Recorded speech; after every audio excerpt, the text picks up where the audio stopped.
All right, shifting our focus now. Will there or won't there be a recession in the United States of America? This has been the question for a while now. Today, Goldman Sachs increased the probability of a U.S. recession in the next year to 25%. Previously, the investment banking company had pegged the possibility of a U.S. recession at 15%. So that's bad news. Next question. Will a recession come in the way of Kamala Harris's race to win the U.S. presidential election?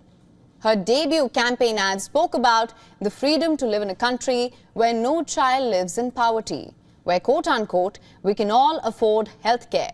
What does a potential recession mean for this campaign pitch? Vice President Harris is now also the official nominee of the Democratic Party.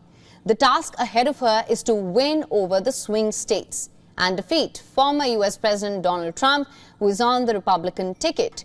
Will a recession damage her campaign?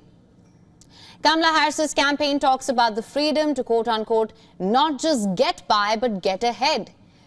Trump, on the other hand, has been spending a lot of his stage time during the campaign trail criticizing the Biden administration's economic policies.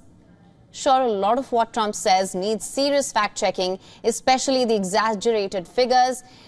Trump would never talk about how between 2019 and 2023, low-wage American workers saw their hourly pay rise by 12.1%. That being said, one cannot deny that under Biden, the cost of living in the United States has surged. Inflation reached a 40-year high of 9.1% in June 2022. Low-income groups were hit hardest. They had to cough up a larger chunk of their already little income on food. How much of the responsibility falls on Kamala Harris? She, after all, is an integral part of the Biden administration. The Trump campaign is working tirelessly to remind the voters to hold Harris responsible for the economic failures of the Biden administration. Now, this is Caroline Leavitt. She is the Trump campaign spokesperson. Let me read out for you what she said recently.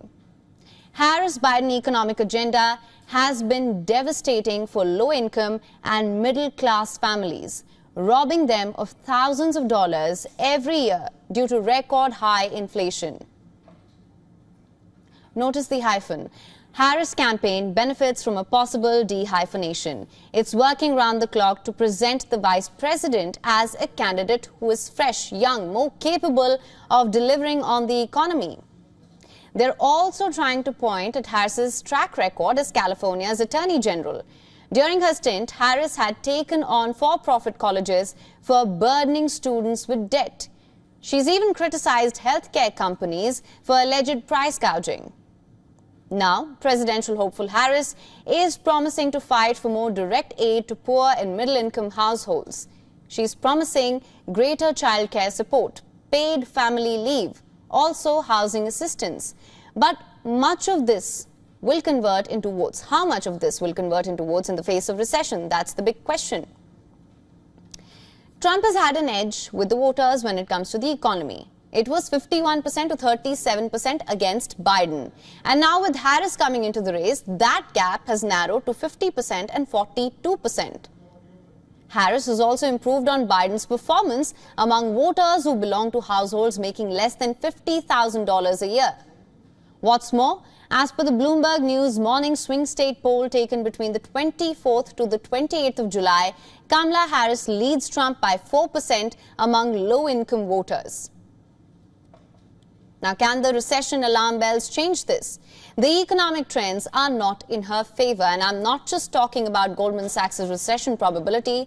Look at unemployment, for example. In July, unemployment rose to 4.3% from 4.1%. The U.S. economy gained just 114,000 jobs. This number has been declining month on month. It was 179,000 in June, 216,000 in the month of May. The market too isn't looking great for Harris. On Friday, the Dow shed over 600 points. The S&P 500 lost 1.8%. The Nasdaq Composite was down 2.4%. You see, and inflation is never good for an incumbent president. Neither is falling employment rate. But what does this mean for someone as closely associated with an incumbent president as his vice president? Especially when bets are being made on recession as Harris prepares to speak at Pennsylvania, which is the most crucial swing state. What about her opponent? I'll expect Trump to go big on the recession prediction in the coming days.